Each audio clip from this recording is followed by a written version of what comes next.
नमस्कार दोस्तों, स्वागत है आपका आपके अपने YouTube चैनल पर। और दोस्तों, आज मैं लाया हूँ आपके लिए राजस्थान इतिहास के 50 महत्वपूर्ण प्रश्न जो आने वाली परीक्षाएं जैसे कि BSTC, पुलिस, पटवार, रीट, हाई कोर्ट में बहुत ही इंपॉर्टेंट होंगे। तो वीडियो को पूरा देखना और ध्यान से देखना। वीडियो अच्छी लगे तो यार वीडियो को लाइक करना और अपने व्हाट्सएप ग्रुप में वीडियो को शेयर करना। हमारे चैनल पर आप नए हो तो यार चैनल को सब्सक्राइब जरूर कर लेना। तो चलिए ज़्यादा समय ना लेते हुए वीडियो शुरू करते हैं। तो आज का पहला सवाल रहेगा, राजस्थान शब्द सर्वप्रथम उल्लेख किस शिलालेख में मिलता है? जो राजस्थान शब्द का सर्वप्रथम उल्लेख किस शिलालेख में मिलता है? बसंतगढ़ शिलालेख, चित्तौड़ शिलालेख, विराट शिलालेख या उपयुक्त तो सभी में? तो इसका राइट आंसर हो जाएगा चित्तौड़ शिलालेख, option number B. Next question, Prithviraj Raju के रचयिता हैं जयानक, चंद्रबरदाई, सूरबल मिश्र या मोहम्मद नेसी? तो इसका राइट आंसर हो जाएगा चंद्रबरदाई। चलिए नेक्स्ट क्वेश्चन की तरफ बढ़ते हैं। सोमदेव सूरी की इनमें से कौन सी रचना है? जो सोमदेव सूरी हैं उनकी इनमें से कौन सी रचना है? पृथ्वीराज विजय, श्रृंगारहार, ललित विग्रह, कन्नड़ देव प्रबंधक? तो इसका राइट आंसर हो जाएगा ऑप्शन नंबर सी, ललित विग्रह। नेक्स्ट क्वेश्चन की तरफ बढ़ते हैं। सागरमल गोपा द्वारा जेल में लिखी गई पुस्तक है जैसलमेर का गुंडाराज, सर्वहितकारी, आज़ादी के दीवाने या सिंगरहार? तो यार अपने कमेंट में अपने आंसर का जवाब जरूर देना और आप साथ में हल करने की कोशिश किया करो। वीडियो को पॉज करके आप इसको साथ में हल किया करो, जिससे कि आपको अपनी तैयारी भी पता चलेगी। तो इसका राइट आंसर हो जाएगा जैसलमेर का गुंडाराज। जो पुस्तक थी वो सागरमल गोपा द्वारा जेल में लिखी गई थी। चलिए नेक्स्ट क्वेश्चन, बसंतगढ़ शिलालेख कहाँ स्थित है? जो बसंतगढ़ शिलालेख है वो राजस्थान में कहाँ पे स्थित है? चित्तौड़ में, अजमेर में, सिरोही में या जयपुर में? तो क्वेश्चन नंबर 5 का राइट आंसर हो जाएगा सिरोही। नेक्स्ट क्वेश्चन, निम्न में से कौन सा पुरातत्व स्थल लूनी नदी के किनारे स्थित है? बैराट, बालाथल, तिलवाड़ा या नोह? जो पुरातत्व स्थल कौन सा है जो लूनी नदी के किनारे स्थित है राजस्थान में? तो क्वेश्चन नंबर 6 का राइट आंसर हो जाएगा सी, ऑप्शन नंबर सी, तिलवाड़ा। चलिए नेक्स्ट क्वेश्चन की तरफ बढ़ते हैं। राजस्थान की प्राचीन जनजाति भील जनजाति के सामाजिक जीवन पर लिखा शिलालेख है भाभू विराट का शिलालेख, श्रृंग ऋषि का शिलालेख, चिरवे का शिलालेख या कौसुंडी का शिलालेख? तो क्वेश्चन नंबर 7 का राइट आंसर हो जाएगा ऑप्शन नंबर बी, श्रृंग ऋषि का शिलालेख। चलिए नेक्स्ट क्वेश्चन की तरफ बढ़ते हैं। किस लेख में परमाणु की उत्पत्ति ऋषि वशिष्ठ के आबू यज्ञ से बताई गई है? जो परमाणु की उत्पत्ति है वो आबू यज्ञ से बताई गई है ऋषि वशिष्ठ के। तो वो कौन से हैं? जलिया शिलालेख में बताई गई है या नाड़ोल के लेख में बताई गई है, किराड़ू के लेख में या कौसुंडी के शिलालेख में? तो इसका राइट आंसर हो जाएगा जो किराड़ू का शिलालेख है उसमें जो आबू यज्ञ से परमाणु की उत्पत्ति बताई गई है। नेक्स्ट क्वेश्चन, राजस्थान में जो सबसे प्राचीन सिक्के प्राप्त हुए हैं वो सिक्के क्या कहलाते हैं? जो राजस्थान में सबसे जो प्राचीन सिक्के प्राप्त हुए हैं उन सिक्कों को क्या बोलते हैं? तो इसका राइट आंसर हो जाएगा, मैं आपको 3 सेकंड देता हूँ, आप इसका आंसर बताइए। आहत मुद्रा, इंडो ग्रीक सिक्के, रूपक या द्रम? तो इसका राइट आंसर हो जाएगा आहत मुद्रा। चलिए नेक्स्ट क्वेश्चन बढ़ते हैं। राजस्थान के राजस्थान के किस स्थान की खुदाई में शुंग एवं कुषाणकालीन सभ्यता के अवशेष मिले हैं? तो नगरी में, बैराट में या गणेशन में या जोधपुर में? तो कुषाणकालीन सभ्यता के जो अवशेष मिले हैं वो जोधपुर में खुदाई में मिले हैं। इसका राइट आंसर आएगा जोधपुर। चलिए नेक्स्ट क्वेश्चन, सूर्यमल मिश्रण द्वारा रचित वंश भास्कर में किस राज्य का इतिहास वर्णित है? जो वंश भास्कर जो पुस्तक ली गई है सूर्यमल मिश्र द्वारा उसमें राजस्थान के किस राज्य का इतिहास बताया गया है? जोधपुर का, मेवाड़ का, भरतपुर का या बूंदी का? तो क्वेश्चन नंबर 11 का राइट आंसर हो जाएगा बूंदी। विश्व का सर्वाधिक प्राचीन शिलालेख या अभिलेख कौन सा है? भीमबेटका का अभिलेख, मैसूर अभिलेख, बोगाज कोई अभिलेख या बसंतगढ़ अभिलेख? तो विश्व का जो सबसे प्राचीन अभिलेख है वो इसमें पूछा है कौन सा है? तो इसका राइट आंसर हो जाएगा बोगाज कोई अभिलेख, जो विश्व का सबसे प्राचीन अभिलेख है। चलिए नेक्स्ट क्वेश्चन की तरफ बढ़ते हैं। भारत में सर्वाधिक अभिलेख कहाँ से मिले हैं? जो भारत में सर्वाधिक अभिलेख मिले हैं वो कहाँ पे मिले हैं? बैराट में, सांची में, लादवन में या मैसूर में? तो इसका राइट आंसर हो जाएगा मैसूर। जो मैसूर है इसमें भारत में सर्वाधिक जो शिलालेख हैं वो मैसूर में मिले हैं, मैसूर। चलिए नेक्स्ट क्वेश्चन। सिक्कों की अध्ययन की शाखा को कहते हैं, जो सिक्कों की अध्ययन की शाखा को क्या कहते हैं? सेस्मोग्राफी, एपिग्राफी, पिक्टोग्राफी या न्यूमिस्टेमिक?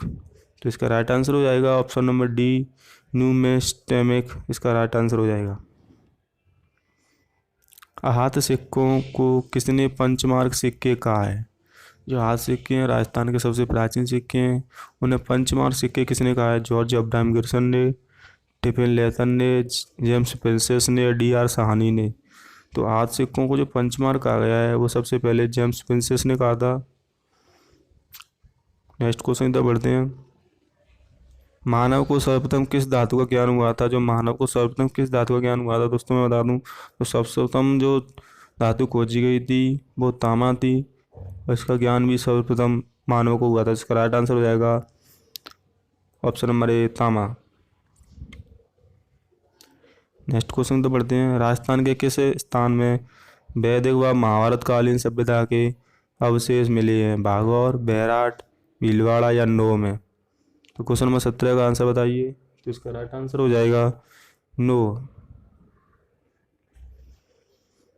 राजस्थान का सबसे प्राचीन शिलालेख कौन सा है? तो राजस्थान को जो सबसे प्राचीन शिलालेख है वो उसमें पूछा है शांतिनाथ मंदिर अभिलेख, बड़जी अजमेर अभिलेख, नागदा अभिलेख या एकलिंगनाथ जी का अभिलेख? तो इसका राइट आंसर कमेंट में बताइएगा। इसका राइट आंसर हो जाएगा बड़जी अजमेर अभिलेख। Next question. किस अभिलेख में स्त्रियों के आभूषण का वर्णन मिलता है? तो कौन सा अभिलेख है जिसमें स्त्रियों के आभूषण का वर्णन मिलता है? एकलिंगनाथ जी प्रशस्ति में, नागदा अभिलेख में, बिजौलिया अभिलेख में या हर्षनाथ की पहाड़ी के अभिलेख में? तो जो स्त्रियों के आभूषण का जो वर्णन किया गया है वो एकलिंगनाथी प्रशस्ति के अभिलेख में किया गया है। तो इसका राइट आंसर एकलिंगनाथ की प्रशस्ति। Question number 20।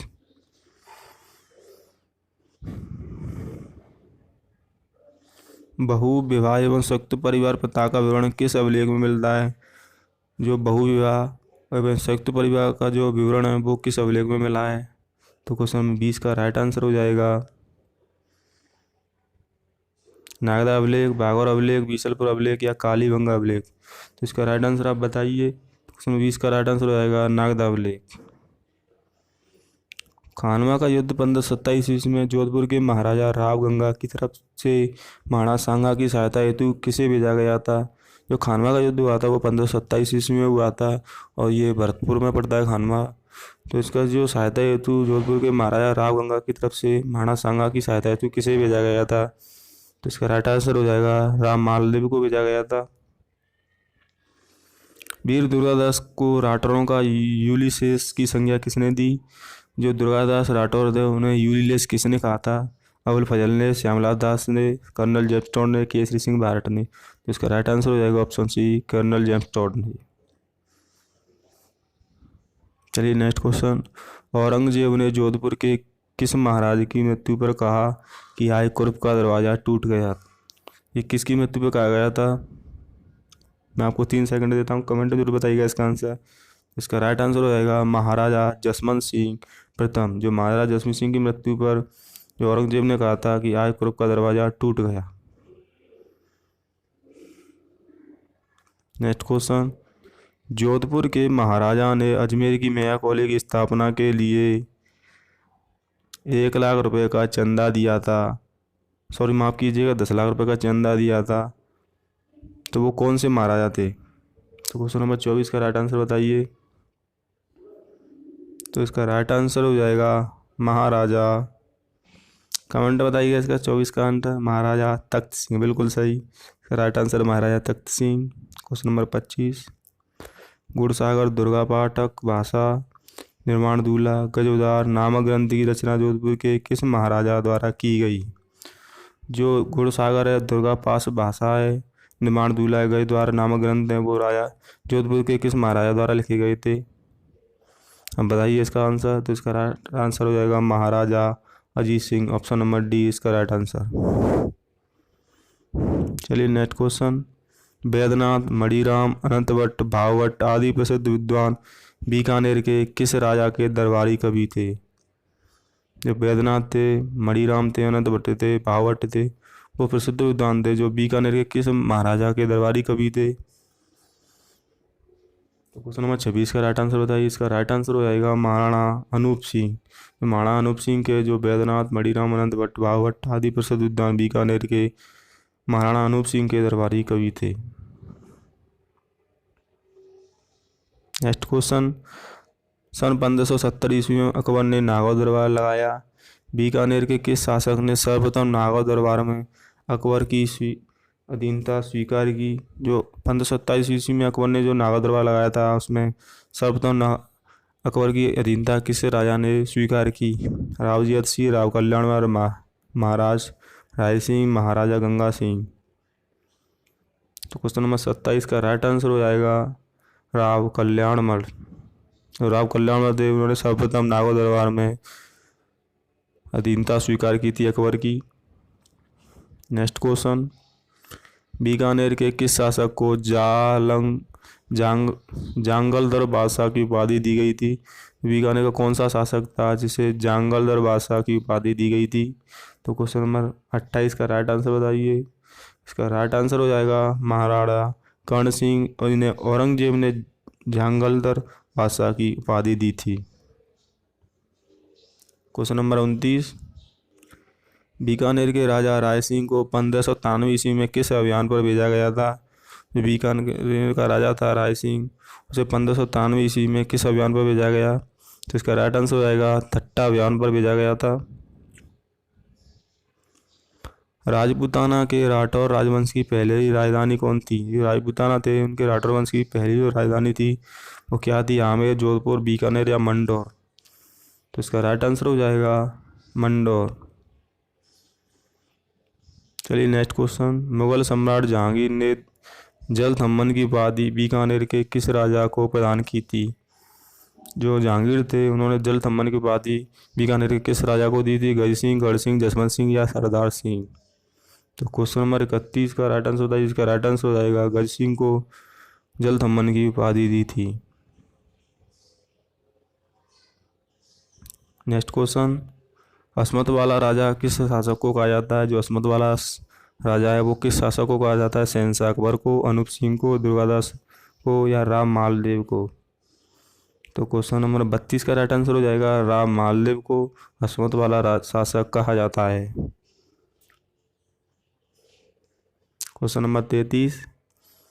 अकबर ने अपनी 1570 की यात्रा के समय जोधपुर दुर्ग किसको सुपुर्द किया था या किसको भेंट किया था? मोटा राजा उदय सिंह को, आमेर के राजा भारमल को, मारवाड़ के राव चंद्रसेन को या मेवाड़ के महाराणा अमर सिंह को?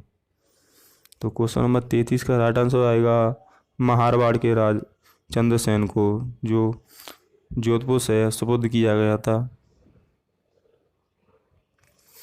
रूपादाय का संबंध जोधपुर के किस महाराजा से है? जो रूपादाय हैं वो जोधपुर के किस महाराजा से संबंधित हैं? अजीत सिंह से, जसवंत सिंह से, उदय सिंह से या मान सिंह से? तो क्वेश्चन नंबर 34 का राइट आंसर हो जाएगा जसवंत सिंह से। जो रूपादाय का संबंध है वो जोधपुर के महाराजा जसवंत सिंह से है। Next question. मारवाड़ का कौन सा शासक स्वतंत्रता प्रेमी था जिसने मुगलों की अधीनता स्वीकार नहीं की?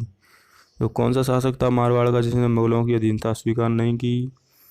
तो क्वेश्चन नंबर 35 का राइट आंसर हो जाएगा राव चंद्रसेन, जिन्होंने अधीनता स्वीकार नहीं की थी। दोस्तों मैं बता दूं इन्हें राजस्थान का भूला बिसरा भी राजा भी कहते हैं क्योंकि ये जंगलों में भटकते रहते थे। Question number 36। जोधपुर और जैसलमेर के शासकों के मध्य परगना उपकरण के अधिकार को लेकर जो विवाद था उसका निपटारा किसके शासन काल में हुआ था? अकबर, जहांगीर, शाहजहां या औरंगजेब? तो इसका राइट आंसर हो जाएगा शाहजहां। Option number C. तो जोधपुर और जैसलमेर के शासकों के बीच जो परगना उपकरणों के अधिकार का जो विवाद चल रहा था वो शाहजहां के काल में निपटार हुआ था उसका। Question number 37। जोधपुर के शासक मालदेव के वीर सेना नायक निम्न में से कौन थे? जयमल और पत्ता, आलाउदल, जैताकूपा, गोरा और बादल। तो क्वेश्चन नंबर 37 का राइट आंसर हो जाएगा जैताकूपा, जो जोधपुर के मालदेव के वीर सेना नायक थे। क्वेश्चन नंबर 38, मारवाड़ का प्रताप नाम से कौन सा प्रसिद्ध था? मारवाड़ का जो प्रताप है उन्हें निम्न में से किसको कहा जाता है? तो क्वेश्चन नंबर 38 का राइट आंसर हो जाएगा राव चंद्रसेन को मारवाड़ का प्रताप कहा जाता है। तो क्वेश्चन नंबर 20 का राइट आंसर हो जाएगा। नेक्स्ट क्वेश्चन, बीकानेर के शासक महाराजा राय सिंह को राजपूत आने का कर्ण की संज्ञा किसने दी थी? जो बीकानेर के शासक महाराजा राय सिंह को राजपूत आने का कर्ण किसने कहा था? तो इसका राइट आंसर हो जाएगा मुंशी देवी प्रसाद ने, ऑप्शन नंबर सी। चलिए नेक्स्ट क्वेश्चन, जोधपुर के किस शासक के समय जोधपुर को पोलो का घर कहलाता था? जो पोलो सबसे ज़्यादा खेलते थे, जिनको बहुत रुचि थी खेलने में, उस महाराजा का नाम पूछा इसमें। तो क्वेश्चन नंबर 40 का राइट आंसर हो जाएगा Maharaja Ummed Singh, option number D. चलिए नेक्स्ट क्वेश्चन, जोधपुर के संस्थापक कौन हैं? तो जोधपुर के जो संस्थापक हैं वो राव जोधा हैं, ऑप्शन नंबर सी इसका राइट आंसर हो जाएगा। किसने कहा कि यदि अजमेर पर विप्लवकारियों का अधिकार हो गया तो राजपूताना के शासक उनके सहयोगी बन जाता है? जॉन लॉरेंस, प्रिचार्ड, केनेथ या पैट्रिक लॉरेंस। तो इसका राइट आंसर हो जाएगा प्रिचार्ड ने कहा था कि अगर अजमेर पर विप्लवकारियों का अधिकार हो जाता है तो राजपूत उनके सहयोगी बन जाएंगे। क्वेश्चन नंबर 43, लौटिया जाट करणा मीणा किसके सहयोगी थे? जो लौटिया जाट और करण मीणा थे वो किसके सहयोगी थे? तो इसका राइट आंसर हो जाएगा डूंगजी जवाहर जी के सहयोगी थे लौटिया जाट और करणा मीणा। क्वेश्चन नंबर 44, कोटा क्रांति के समय नायक लाला जयदयाल का जन्म किस जिले में हुआ था? तो जो नायक लाला जयदयाल थे उनका जन्म किस जिले में हुआ? कोटा, करौली, सिंगरौली या भरतपुर। तो इसका राइट आंसर हो जाएगा भरतपुर में हुआ था इनका जन्म। नेक्स्ट क्वेश्चन, कर्नल ब्यूरी का संबंध किस सैनिक छावनी से था? नसीराबाद छावनी, नीमच, एरनपुरा या कोटा। तो क्वेश्चन नंबर 45 का राइट आंसर हो जाएगा नसीराबाद। धौलपुर में क्रांति का नेतृत्व किसने किया था? तो धौलपुर में जो क्रांति का नेतृत्व किया था वो किसने किया था? मदन पाल ने, देवा गुर्जर ने, कर्णा गुर्जर ने या भूपत मीणा ने। तो इसका राइट आंसर हो जाएगा ऑप्शन नंबर बी, देवा गुर्जर ने धौलपुर में क्रांति का नेतृत्व किया था। क्वेश्चन नंबर 47, जोधपुर के किस महाराजा ने अंग्रेजों का साथ देते हुए विद्रोहियों से युद्ध किया? जो जोधपुर के कौन से राजा थे उन्हें अंग्रेजों का साथ देते हुए जोधपुर के विद्रोहियों से युद्ध किया था? महाराजा मान सिंह, महाराजा भीम सिंह, महाराजा तख्त सिंह, महाराजा वर्ण सिंह। तो क्वेश्चन नंबर 47 का राइट आंसर हो जाएगा महाराजा तख्त सिंह, जिन्होंने अंग्रेजों का साथ दिया था। क्वेश्चन नंबर 48, नहीं जानते कि इतना बड़ा मुद्रित ग्रंथ भारत की ही क्या जगत की किसी भाषा में है नहीं है? उपयुक्त कथन किस ग्रंथ के बारे में कहा गया है? राम रत्नाकर, राग कल्पद्रुम, वंश भास्कर या व्यास विलास। तो इसको जो सबसे बड़ा मुद्रित ग्रंथ है वो इस निम्न में से कौन है? इसका राइट आंसर आएगा वंश भास्कर। चलिए next question, dot dot dot के अनुसार 1857 का विद्रोह पूर्णतः देशभक्ति रहित और स्वार्थी सैनिक विद्रोह था। मुंशी जमनालाल, दुर्गादास बहोपाध्याय, T R. Holmes, sir John Seeley. तो जो सर जॉन सीले के अनुसार 1817 का विद्रोह पूर्ण देशभक्ति और रहित और स्वार्थी सैनिक विद्रोह था, वो सर जॉन सीले के अनुसार। लास्ट और आखिरी क्वेश्चन देखते हैं, राजस्थान के किस राज्य ने क्रांति के समय कोटा महाराव की सहायता की थी? जो कोटा महाराव की सहायता राजस्थान के क्रांति के समय किसने की थी? करौली ने, झालावाड़ ने, बूंदी ने या जोधपुर ने। जो कोटा के महाराज की जो सहायता की थी वो किसने की थी? तो आप कमेंट में आंसर बताइएगा। इसका राइट आंसर हो जाइए करौली के शासक ने की थी, कोटा महाराज की क्रांति के समय सहायता की थी। तो दोस्तों मैं आशा करता हूँ आपको वीडियो पसंद आई होगी। वीडियो पसंद आई तो यार वीडियो को लाइक शेयर करना और चैनल पर सब्सक्राइब जरूर करना। मैं अपने चैनल पर ऐसी एजुकेशन वीडियो डालता रहता हूँ। वीडियो देखने के लिए धन्यवाद। जय हिंद, जय भारत।